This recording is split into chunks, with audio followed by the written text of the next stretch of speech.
Hey everyone, Israel is currently in a war against the terror organization Hamas, and we know how hard it can be to keep up with all the news. So if you haven't had the time to stay on top of the latest developments out of Israel, we're here for you. I'm Ladar Gavelazi, and this is ILTV's Weekly Review. We begin today's show marking day 562 days of the war in Gaza. The IDF announced a soldier was killed over the weekend in a terrorist ambush, marking the first death since the renewed fighting began. Meanwhile, the IDF says 40 terrorists were eliminated in fighting over the weekend as Israel expands into the battlefield. ILTV's Steve Leibowitz has the developments. An IDF soldier was killed in Gaza in the first fatality in battle since the resumption of the war. Warrant Officer Galeb al-Nassasra was killed and 5 other soldiers injured in Bet Hanun. 3 female soldiers were wounded in the Hamas attack, 2 seriously, including an officer and a medic. The 35-year-old soldier from Rahat was a tracker in the Gaza Division's Northern Brigade. The division had been working to clear the area of Hamas infrastructure close to the border, including tunnels, as part of Israel's buffer zone, which now includes some 30% of the enclave. The incident began when soldiers traveling along an IDF logistics road came under fire from Hamas terrorists exiting a tunnel shaft to launch an RPG at their army vehicle. Rescue forces arrived at the scene, led by IDF Northern Commander Omri Mashiach.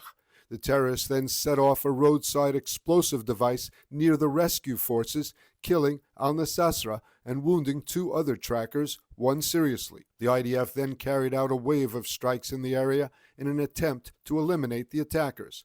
In a recorded announcement, Prime Minister Netanyahu told the nation that there was no choice but to continue the war. הנחיתי את צה"ל להגיב בתקיפות ולהגביר עוד יותר את הלחץ על חמאס. אנחנו במלחמת התקומה, מלחמת 7 החזיתות. למלחמה זו יש מחירים כבדים מאוד, כי כל אובדן כזה הוא עולם ומלואו. אבל אין לנו, כעם חפץ חיים, שום ברירה, אלא להמשיך ולהילחם על עצם קיומנו עד הניצחון. The Prime Minister called for the nation to show patience and determination. אנחנו בשלב מכריע של המערכה. ובשלב הזה נדרשים אורך רוח ונחישות כדי לנצח. אם ניכנע לתכתיבי החמאס עכשיו, כל ההישגים האדירים שהשגנו בזכות לוחמינו, בזכות חללינו, בזכות פצועינו הגיבורים, כל ההישגים הללו פשוט ירדו לטמיון. Over the weekend, the Air Force carried out airstrikes at over 150 targets in Gaza, including terror cells and Hamas infrastructure. Since the IDF renewed its Gaza offensive on March 18th, it struck over 1,400 targets. The IDF said that artillery has been targeting weapons depots and rocket launching sites and operatives. The IDF is operating in the Morag corridor, where it killed more than 40 terrorists and destroyed numerous weapons and pickup trucks used by Hamas. In Rafah, troops located and demolished a booby-trapped tunnel that was hundreds of meters long. Ground operations are intended to expand the buffer zone along the border, where the area is relatively elevated and overlooks the Israeli border communities of Nachal Oz and Kfar Aza. And with or without U.S. backing, Israel is said to be considering a limited attack on Iranian nuclear sites. Meanwhile, Israel and the U.S. continue to face off with the Houthis, the Iranian proxy. More from ILTV's Steve Leibowitz. Israeli officials are reportedly considering a limited assault on nuclear facilities in Iran that would require less U.S. support. Israel has reportedly not ruled out an attack on Iran's nuclear facilities in the coming months. Prime Minister Netanyahu has said that any negotiations with Iran must lead to the complete dismantling of its nuclear program. Over the past months, Israel proposed to the Trump administration a series of options to attack Iran's facilities. The plans reportedly include a mix of airstrikes and commando operations that vary in severity and could set back Tehran's ability to weaponize its nuclear program by just months or a year or more. Speaking last night, Netanyahu declared that he remains fully committed to making certain that Iran does not get nuclear weapons one way or another. אני מחויב למנוע מאיראן נשק גרעיני.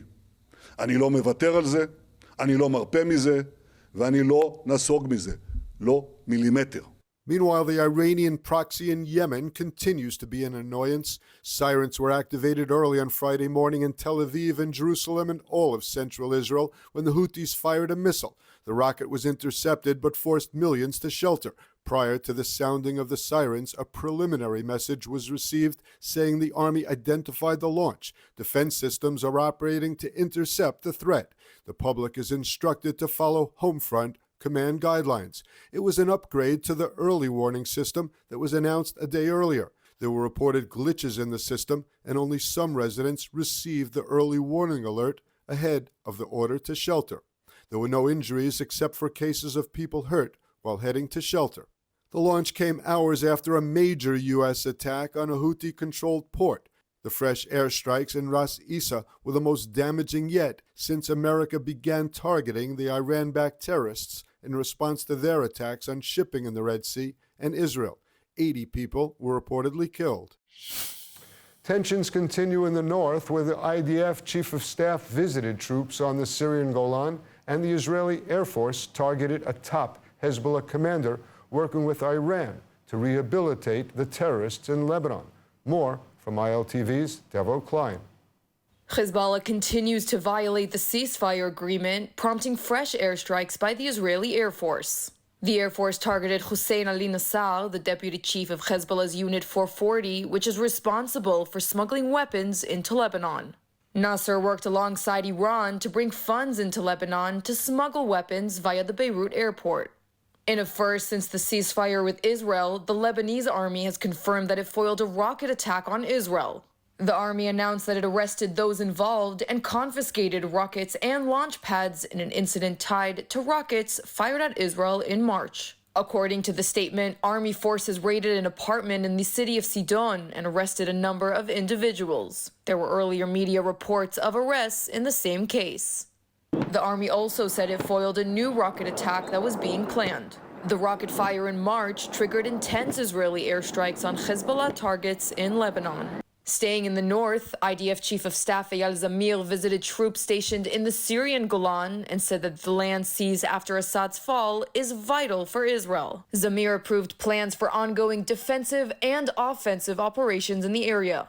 Zamir also said that the territory is vital for Israeli security, explaining, quote, "We entered here to protect ourselves by holding key points on the northern front lines." The IDF chief said, quote, "From this place, we see everyone on this ridge. This is a strategic point. We don't know how things will develop here, but our hold here has an extremely important security significance." Reports from Arab mediators indicate that for the first time, Hamas could be willing to make an offer to partially disarm and end its Gaza governance. Israel calls it a non-starter. According to reports in the Israeli media, Hamas told Arab mediators last week that it's willing to enter a long-term truce with Israel, during which it will halt all military operations, including the development of weapons and the digging of tunnels. The terror group is reportedly seeking a comprehensive deal in which it would also agree to cede control of Gaza governance.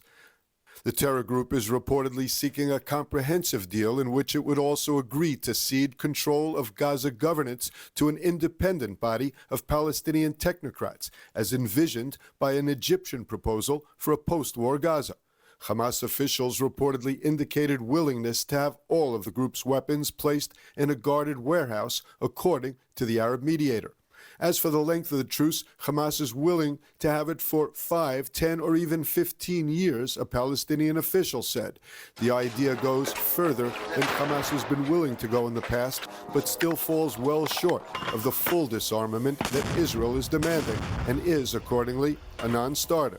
The comprehensive deal that Hamas negotiators have proposed to Arab mediators would see the return of all remaining Israeli hostages in one batch in exchange for an agreed-upon number of Palestinian prisoners. The deal would also see a permanent ceasefire and a complete withdrawal of Israeli forces from Gaza. Prime Minister Netanyahu reiterated his opposition to such a deal on Saturday night. Staying in Gaza, where the IDF has admitted errors and fired an officer for the killing of 15 rescue workers in Rafah. The Army probe found that the troops did not violate the IDF Code of Ethics, but had made professional errors when they opened fire on ambulances, a fire truck, and a UN vehicle on March 23rd. The deputy commander of the Golani Brigade Reconnaissance Unit was dismissed over the incident in which his forces opened fire on a convoy, causing the casualties. The commander had misidentified the convoy as Hamas-disguised ambulances. After both the United States and Iran expressed optimism after their second round of talks regarding Tehran's rapidly advancing nuclear program, the countries will be meeting for a third time in the coming days. ILTV's Shosh Bedrosian reports that Tehran is now saying experts will meet in Muscat to start designing a framework for an agreement. Iran's foreign minister involved in negotiations is now saying both countries agreed to begin drawing up a framework for a potential nuclear agreement after both sides expressed optimism from 2 rounds of talks.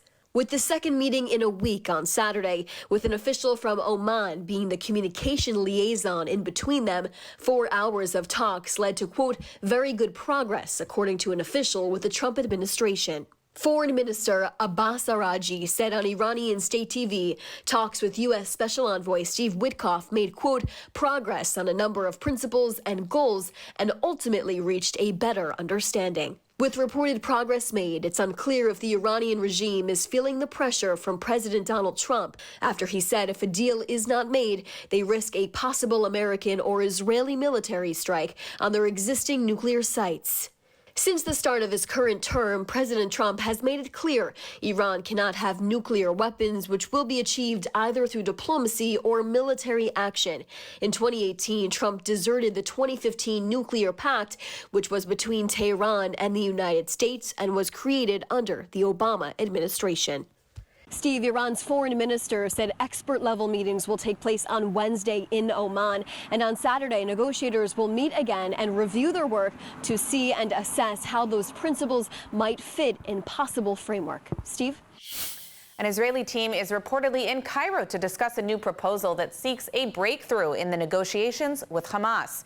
Egyptian and Qatari mediators have reportedly come up with a far-reaching proposal in the Israel-Hamas negotiations for a ceasefire and hostage deal. The mediators are proposing a 5 to 7 year truce that includes a full Israeli withdrawal from Gaza alongside a hostages for prisoners swap. BBC quotes a Palestinian official stating that the reported offer includes an extended ceasefire, a formal end to the war, a complete IDF pullout from Gaza, and the release of all Israeli hostages and an agreed number of Palestinian security prisoners. The Palestinian source said that Hamas has expressed willingness to cede governing control of Gaza to another Palestinian entity, whether the PA or a new administrative body. The official said that the mediation effort is serious, and the Hamas terrorists have shown what was called unprecedented flexibility. And now joining us to discuss the Iranian community's take on the nuclear talks, as well as the strategy of the regime when it comes to these negotiations, is Mona Jafarian, the founder of Femme Azadi and a leading activist in France against the Islamic Republic. Mona, thank you so much for joining us today. Just to start, can you tell us how you see the nuclear talks so far? Is the U.S. making a mistake to even negotiate with the Islamic Republic? Hi, Emily. Thank you for having me. You know, as an Iranian, and like a lot of my compatriots, we see all this talk with a lot of skepticism because, you know, for decades now, the West is trying to negotiate with the Islamic Republic. And for us, something is sure, that they didn't understand the DNA of this regime. Like when Khamenei and all the Islamic Republic are chanting like death to America or death to Israel, these are not just slogans. It's really an ideology. And the regime is just trying to buy time for now. You know, they're not seeking for peace. Khamenei is really on the brink, and he needs Trump to save him now. And for 4 decades now, we just see the Western country saving an Islamist, a terrorist regime that wants to destroy them. For us, Iranians, that's very hard to understand. And you know what? Everything is on the nuclear weapon, but this regime didn't need a nuclear weapon to organize, finance, and do October 7th. They didn't even need this nuclear weapon to organize all the terrorist attack on the European soil. And they even tried to kill President Trump in September. So, you know, it's not everything about the nuclear, and something is sure is that right now Khamenei just needs Trump to save him, and we're just telling them, please don't do that. Now, when it comes to the Iranian community, we've seen Iranians outside and inside of Iran standing against these talks. I know even on your social media, you have shared some of this, burning photos of the mullahs in Iran. Can you explain to our viewers why so many Iranians are against making a deal, really any deal, with the mullahs? Yeah, in recent days, Iranian has been very demonstrative inside the country and outside the country. And we even have an hashtag now, and the hashtag is very clear: no deal with Khamenei. Because, you know, this regime cannot be trusted. Just a few days ago, Khamenei was on TV and he was telling that I cannot have a nuclear weapon. Then if I accept that, they're going to ask me to stop financing Hamas, Hezbollah, Houthi, and all my terrorist proxy. Even if I accept that, then they're going to ask me not to make new missiles. And if I accept that, then they're going to ask me to respect human rights. I refuse all that. So, you know, Iranians always say something. Terrorists always tell you what they think and what they're going to do. But Westerners are so naive that they never listen to them. And everything is so clear. They're just trying to buy time. And you know, they're really like, doing a global jihad. When they say globalize the intifada, that's exactly what is happening now in the Western country, and Israel is the last step for them before attacking Western country. And it's just like all the Western government are just so blind about it right now. Now, how do you expect Europe to react to these nuclear talks and the most recent developments? What should they be doing when it comes to dealing with this regime now? You know, there's something we don't understand right now. It's just like Europe is missing in this negotiation, and they're the crucial actor of it. Why?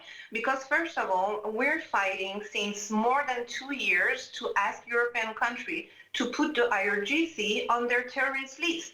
And even with all the terror attacks that occur on the European soil, they never accepted to do that. And the second thing that is very important for us is that UK, Germany, and France are still in the Obama deal. So they are the three only countries that can put the snapback on the regime, and the snapback means a maximum sanction in the UN without the possibility for the Khamenei allies to put a veto.